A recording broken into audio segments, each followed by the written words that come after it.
Salam alaikum à toutes et à tous. Je suis Maïsam de l'Institut Sira et aujourd'hui je vais vous parler, Inch'Allah, de la jeunesse du prophète sallallahu alayhi wa sallam très rapidement et de la période mécoise jusque l'émigration en Abyssinie, qui sera traitée par mon collègue, un de mes collègues dans 2 jours, Inch'Allah. Donc sans plus attendre, on va commencer et je vais vous montrer pour commencer une carte. Donc voici la carte de la ville de la Mecque telle qu'elle était à l'époque du prophète sallallahu alayhi wa sallam. Alors Cher Shakil a fait la semaine dernière toute une vidéo sur toute une intervention sur le contexte de la Mecque. Je vous invite à aller la visionner. Donc, on va commencer. Bismillah. Le prophète sallallahu alayhi wa sallam, comme vous le savez toutes et tous, a eu une enfance très difficile qui a été marquée par la perte. Donc tout d'abord, en tout premier lieu, il est né orphelin de père, ce qui dans une société tribale est quelque chose de très difficile, de très compliqué. Ensuite, à 6 ans, il va perdre sa mère, Amina, et à 8 ans, il va perdre son grand-père, qui était du coup comme son père, car il l'a éduqué à la mort de sa mère. Son grand-père, Abd al-Muttalib, qui était le chef de son clan, donc des Banu Hashim. Des Bani Hashim. Donc ensuite, très rapidement, il va travailler en tant que berger. Très jeune, il va travailler en tant que berger. Ensuite, il va continuer de travailler, cette fois-ci en tant que commerçant. Toutefois, comme il n'a pas de capital en fait à investir, on va dire, il va travailler comme commerçant, mais pour le compte d'autres personnes qui, eux, ont du capital.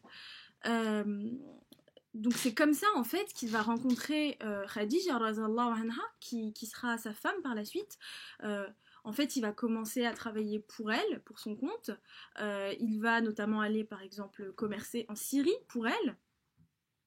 Et en fait, l'un de ses employés à elle, un de ses autres employés en qui elle avait confiance, qu'elle connaissait bien, va à leur retour parler du prophète sallallahu alayhi wa sallam à Khadija radhiyallahu anha, en lui disant beaucoup de bien, en lui disant que c'était quelqu'un de confiance, quelqu'un qui travaillait beaucoup, quelqu'un de très recommandable. Donc Khadija radhiyallahu anha, elle va en fait ça va créer de l'admiration en fait en elle pour le prophète sallallahu alayhi wa sallam, et ils vont finir par se marier. Ce qu'on voit donc ici, comme enseignement, ce qu'on peut tirer sur le fait qu'il était commerçant et qu'on lui faisait confiance, qu'on lui confiait des capitaux importants, c'est que justement on lui faisait confiance, et il était surnommé d'ailleurs Al-Amin, le digne de confiance, le véridique. Il avait en fait une noblesse de caractère très importante, de laquelle en fait on doit, nous en tant que musulmans aujourd'hui, s'inspirer. Donc il se marie avec Khadija radhiyallahu anha. Pendant 25 ans, donc jusqu'à sa mort, à Khadija radhiyallahu anha, il ne va épouser aucune autre femme, et il va avoir tous ses enfants avec Khadija radhiyallahu anha. Il va avoir tous ses enfants avec Khadija radhiyallahu anha. Et on va voir qu'ils avaient une relation très, très forte et très belle. Quand je vais vous parler justement tout de suite de la révélation, du moment de la révélation. Donc, le prophète sallallahu alayhi wa sallam, comme vous le savez, j'imagine, il était mécois, il est né à la Mecque, il était mécois, il vivait à la Mecque avec ses semblables, il était très respecté, comme je vous l'ai dit, donc je disais confiance, tout le monde l'aimait, les gens l'aimaient beaucoup parce que c'était quelqu'un de très généreux, de très souriant, de digne de confiance, et quelques années avant la révélation, 3 ans environ avant la révélation, il va commencer chaque année à faire des retraites spirituelles en fait, durant le mois de Ramadan en fait. Bon, c'était pas encore le mois de Ramadan à ce moment-là, mais durant le mois de Ramadan, il va en fait se retirer. Alors vous voyez là sur la carte, en fait, sur la carte. Donc là, c'est la Mecque. Et 6 km au nord, est de la Mecque, en fait, vous avez la grotte de Hira. La grotte de Hira, c'est là où le prophète sallam, il va se retirer chaque année, pendant plusieurs jours, plusieurs fois dans ce mois-là, tout seul, pour en fait chercher son Seigneur, méditer sur la vie, sur son Seigneur, prier son Seigneur, et il va se retirer. Donc, à l'âge environ de 40 ans, pendant une de ces retraites spirituelles, qu'est-ce qui va se passer? Eh bien, en fait, il va y avoir l'archange Gabriel, alayhi salam, qui va descendre et qui va lui révéler le premier verset que vous connaissez tous et toutes, Iqra. Lis au nom de ton Seigneur. Le prophète sallam, il ne sait pas lire, il ne sait pas écrire, il est illettré, pardon. Et du coup, déjà, il est tout seul dans une grotte. Vous imaginez à quel point, mettez-vous à la place du prophète sallam, ce qu'il a pu ressentir. Le prophète sallam, il est tout seul dans une grotte, en train de méditer et de prier Dieu. Et de nulle part il y a une créature qui apparaît, qui ne ressemble à rien de ce qu'il connaît, qui ne ressemble ni à un être humain, ni à une plante, ni à un animal, à rien du tout. Et qui vient, qui le sert, parce que la révélation c'est physique, c'est pas juste métaphysique, on va dire, c'est physique, qui le sert contre lui et qui lui dit lis.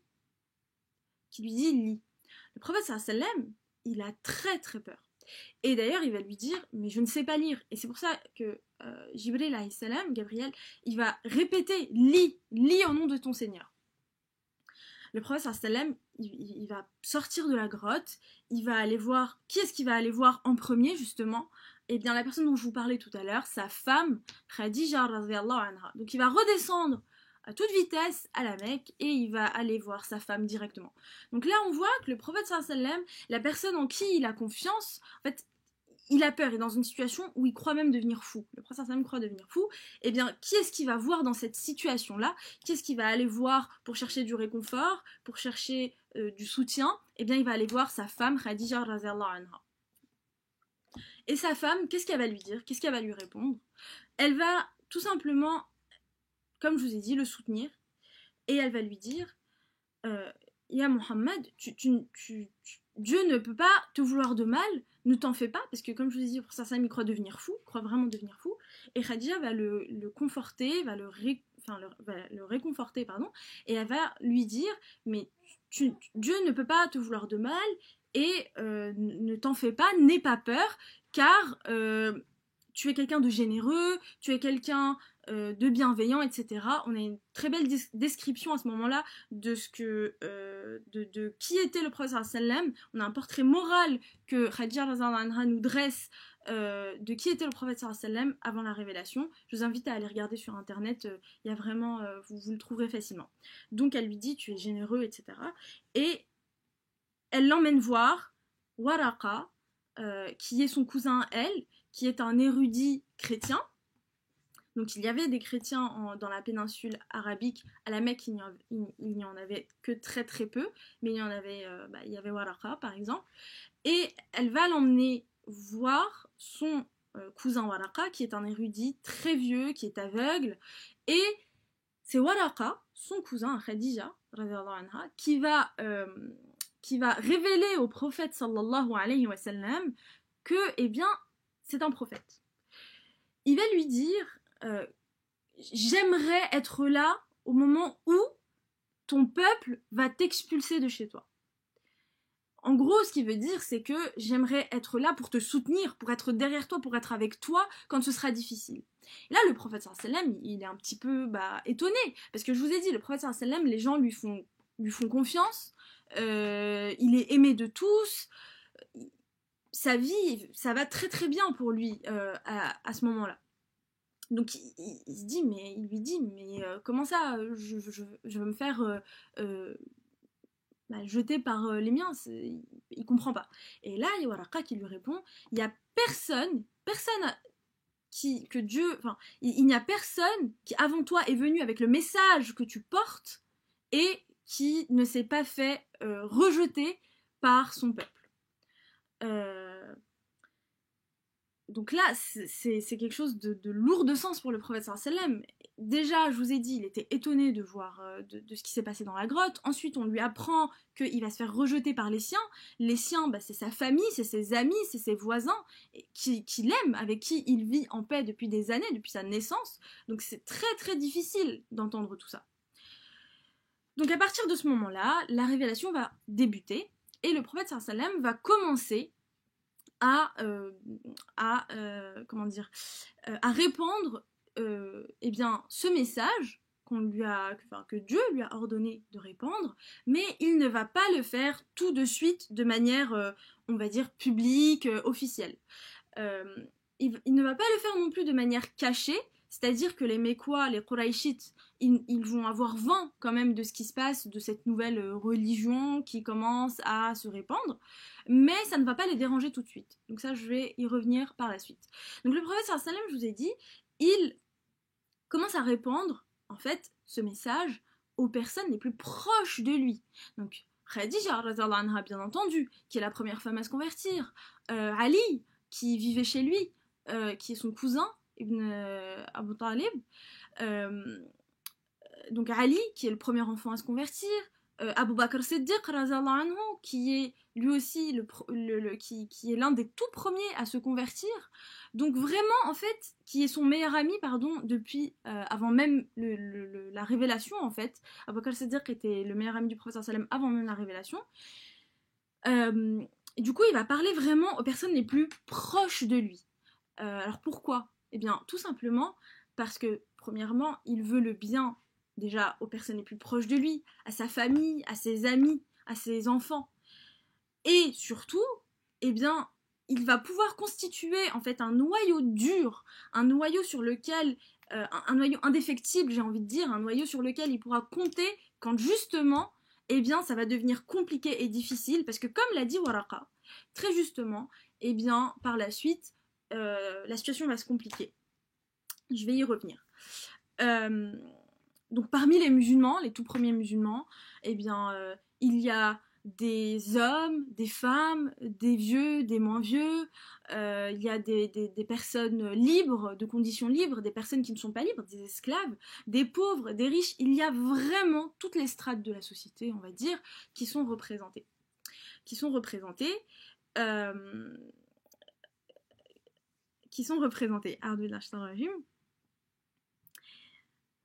Et du coup, en l'an 7, après la révélation, il va y avoir, Allah Azzawajal va demander, va ordonner en fait, en l'an 3, pardon, je me suis trompée, excusez-moi, en l'an 3 de la révélation, Allah Azzawajal, il va demander au prophète sallallahu alayhi wa sallam, il va lui ordonner, eh bien, de répandre justement cette parole de l'islam qu'il répandait de manière juste autour de lui, de manière officielle, de manière ouverte, publique. Et donc, ce qu'il va faire le prophète sallallahu alayhi wa sallam, comme vous voyez sur la carte, eh bien, il y a, c'est une région montagneuse, la Mecque, il y a beaucoup de monts. Il va se mettre, alors je ne saurais plus vous dire sur quel mont il se met exactement, mais il me semble, je ne sais plus, je ne vais pas dire une bêtise, mais il se met sur un des monts, des petits monts qui sont autour, vous voyez, de la ville de la Mecque. Et il va appeler les Mécois à lui. Il va leur dire, en gros, il va les appeler à venir l'écouter parce qu'il a quelque chose de très important à leur dire.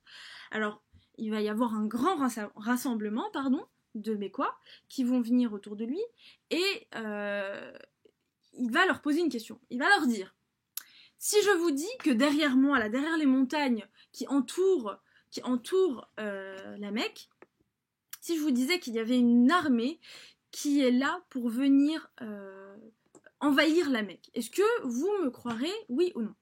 Et là, les gens ils vont lui dire oui, on te croit.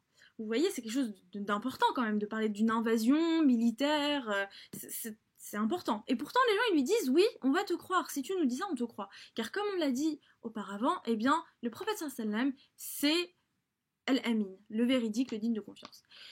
Et quand il va leur parler, quand il va leur dire, et si je vous dis qu'il y a un Dieu unique, si je vous dis qu'il y a une justice divine, que vous irez soit en enfer, soit au paradis, si vous faites selon les actes que vous ferez en fait ici-bas, est-ce que vous me croirez? Et là, en fait, il va y avoir deux réactions qu'on peut caricaturer, on va dire, selon le schéma de ces deux oncles. Donc, Abu Talib, lui, par exemple, il va y avoir des gens comme Abu Talib, mais vous allez voir après que ça va être plus compliqué, qui vont dire, bah, tu fais ce que tu veux, moi, ta religion, ça m'intéresse pas, mais tu fais comme tu veux, en gros. Et il va y avoir des gens qui, comme son autre oncle, que vous connaissez bien, Abu Lahab, qui vont totalement rejeter sa parole, qui vont en fait le dénigrer tout simplement. Ils vont le dénigrer, ils vont le traiter de tous les noms, que c'est un menteur, que c'est un fou, que c'est un magicien, que c'est un poète, que sais-je. Voilà. Et en fait, avec la réaction de ces personnes-là qui vont dire au professeur sallam, mais tu es fou, tu dis n'importe quoi, tu veux changer la religion qu'on a ici, mais tu dis vraiment n'importe quoi, t'es complètement fou, eh bien, en fait, il y a des personnes qui, au départ, étaient plutôt de l'avis de Abu Talib, ou qui même étaient intéressées par ce qu'il disait, qui vont se ranger du côté on va dire, du camp de Abu Lahab, pour caricaturer. Et donc, à partir de là, les persécutions vont commencer et les problèmes vont commencer. Alors pourquoi est-ce que les Qurayshites, c'est une question qu'on nous pose souvent d'ailleurs, pourquoi les Qurayshites, ils ne vont pas accepter, ils ne vont pas adhérer au message de l'islam? Pourquoi est-ce qu'ils ne vont pas suivre le prophète sallam, alors même qu'on a dit auparavant que le prophète sallam, c'était une personnalité qui était aimée par ces gens-là? Eh bien tout simplement parce que ça nuisait à leurs intérêts politiques, à leurs intérêts économiques. Parce que, comme vous voyez, là, à la Mecque, eh bien, il y a la Kaaba. La Kaaba, pour eux, était déjà très importante, parce qu'ils avaient conscience que c'était la maison de Dieu, même s'ils étaient polythéistes, ils avaient conscience que c'était la maison de Dieu, d'accord? Et c'était quelque chose de très sacré pour eux. Déjà, premièrement, comme je l'ai dit, parce que c'était la maison de Dieu, mais aussi parce que eux, ils sont dans le désert. Autour d'eux, c'est le désert complet. D'accord? Et comme c'est le désert complet, la seule chose qu'ils puissent faire, ils ne peuvent pas, par exemple, avoir des champs, ils ne peuvent pas être des agriculteurs. Donc ce qui va leur rapporter à eux de l'argent, qu'est-ce que c'est?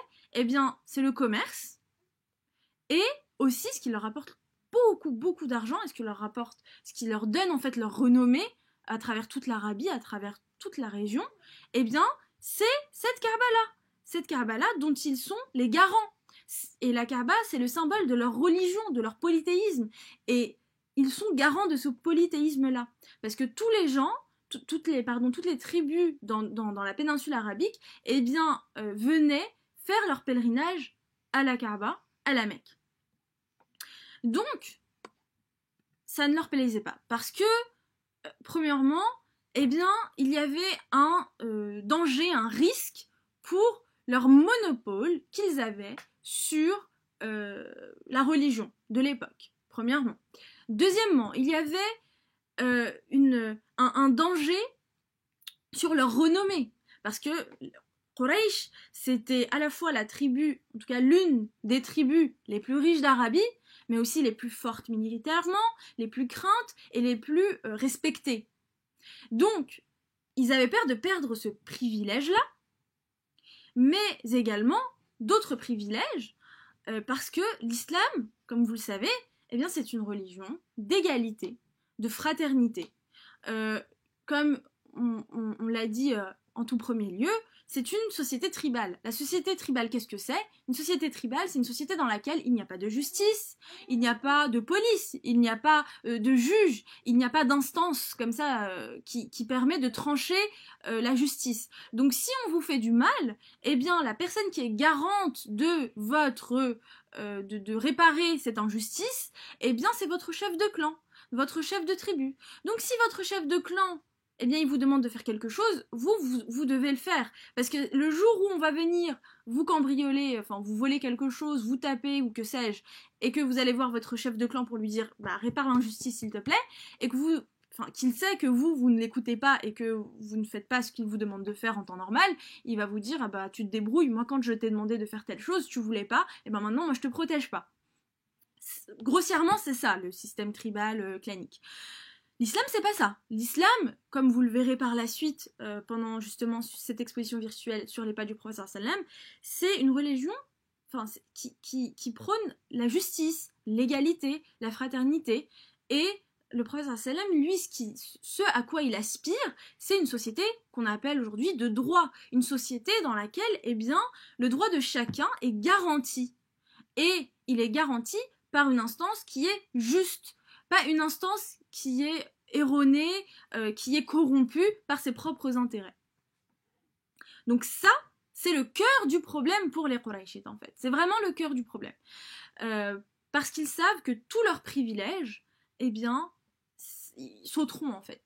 Ils ne pourront plus s'enrichir comme ils le font, parce que ils s'enrichissent de manière très, on va dire, sale.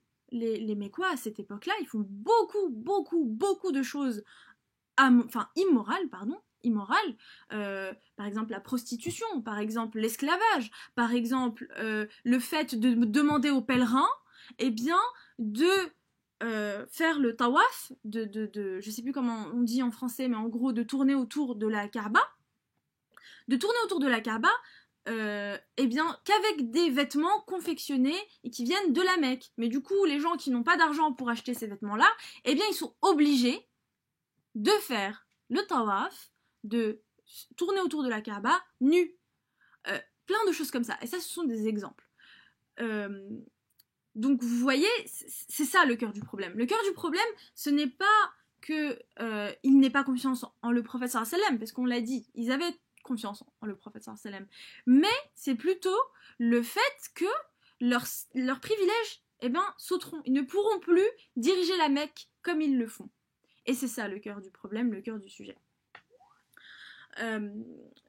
Donc je ne vais pas aller plus loin ce soir, car je vais laisser mon collègue, Inch'Allah, après-demain, à la même horaire, à 19h30, vous expliquer ce qui va se passer par la suite, comment le prophète sallam va pallier à ce problème,